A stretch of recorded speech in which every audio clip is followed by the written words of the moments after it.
Bien le bonjour YouTube, j'espère que vous allez bien. Aujourd'hui on se retrouve pour ma première vidéo réelle sur YouTube. Vous avez l'habitude de mes épisodes Objectif 100 millions, c'est des épisodes qui à la base viennent d'une série sur TikTok et que j'adapte au format 16 neuvième pour YouTube. Et là, c'est la première fois que je vous parle en réel et pas en voix off. Je suis beaucoup plus à l'aise sur les voix off, sans rien préparer, c'est plus difficile. Je suis donc désolé si ça vous perturbe, en tout cas moi, sachez que ça me perturbe pas mal. Comme je l'avais dit dans le premier épisode, je n'ai jamais joué à GTA Online et là ça fait un mois que j'y joue, on va faire donc un petit bilan. Les statistiques, si je dis pas de bêtises, sont juste là. Et j'ai donc joué 2 jours, 4 heures et 43 minutes. Donc on peut arrondir à 2 jours et 5 heures, ce qui nous fait donc 53 heures de jeu. 53 heures de jeu en un mois, ça fait entre 1h30 et 2 heures de jeu par jour. Je peux pas faire beaucoup plus en soi. J'ai ma fille, ma maison, ma famille, tout ça à m'occuper.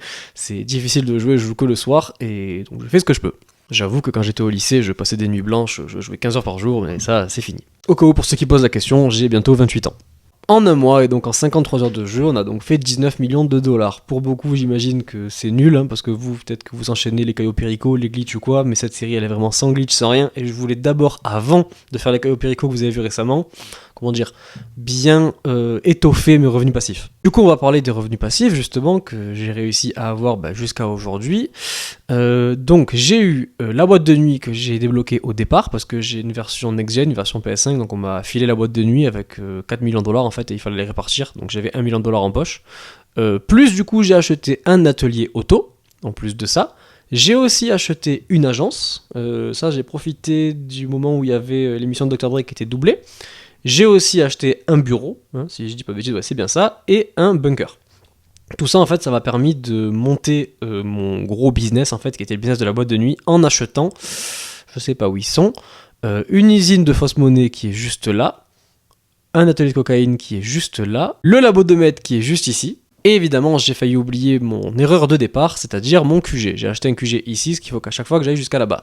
Je vais bientôt régler ce problème parce que franchement, c'est devenu un petit peu insupportable de me taper les allers-retours pour aller jusqu'à là-bas. Donc je pense que je vais bientôt me prendre un atelier moto ici, en plein centre-ville, avec un ou deux bancs, je crois que ça s'appelle comme ça, pour pouvoir faire la livraison. En plus, du coup, qu'est-ce que j'ai fait avec cet argent? Parce que bon, j'ai investi sur les revenus passifs, ça rapporte pas mal. En plus de ça, j'ai acheté le Sparrow qui est juste ici. J'ai aussi acheté le Kosatka, qui est de base, j'ai pas appris grand chose, à part le Sparrow qui du coup est attaché au Kosatka. J'ai débloqué le Freak Shop et j'ai amélioré aussi le Brickade, c'est comme ça qu'il s'appelle.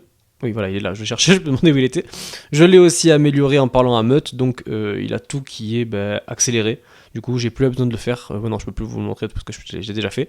Du coup, ça, c'est fait aussi. Et en termes de véhicules, je vais vous montrer, il n'y a pas grand chose en fait, je sais pas si je peux vous montrer d'ici. Là du coup j'ai la Penumbra, je ne sais même plus ce que c'est, parce que je ne m'en suis jamais servi en fait. Là j'ai la Akuchu Drag, ma super Akuchu Drag qui est en fourrière, c'est un peu chiant, et elle me sert beaucoup en fait pour tout, elle est améliorée au maximum, ma chaise W et tout, parce que c'est elle qui me sert pour tout faire en fait, pour mes déplacements avant que j'ai le Sparrow, et surtout pour les contre-la-montre normaux et HSW. Et après, à l'atelier auto, j'ai pris tous les véhicules gratuits. J'ai aussi eu la Oslo Virtue, mais on va aller voir ça tout de suite. Et à l'agence, j'ai ma Ducodes. Voilà, mes véhicules gratuits sont là. Il y en a un que j'ai pris en double, je me suis trompé, c'est celui-ci. Et sinon, voilà.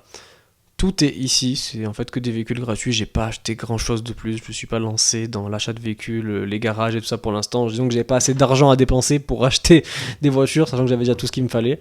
Et la Oslo Virtue, franchement qui est super cool, si vous l'avez pas testé, faites le DLC de Dax dernière dose et vous allez l'avoir gratuitement, moi je l'ai personnalisé et franchement c'est un régal. Je sais pas ce que vous en pensez, mais personnellement je trouve que ça grind de plus en plus vite en fait, au plus on a d'argent, c'est pareil dans la vraie vie que dans GTA, et là en fait avec tous les revenus passifs que j'ai, ça va vraiment de plus en plus vite, donc je pense que ça va aller plus vite sur le mois prochain que sur le mois précédent.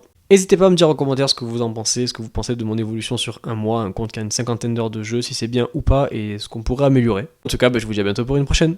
Ciao!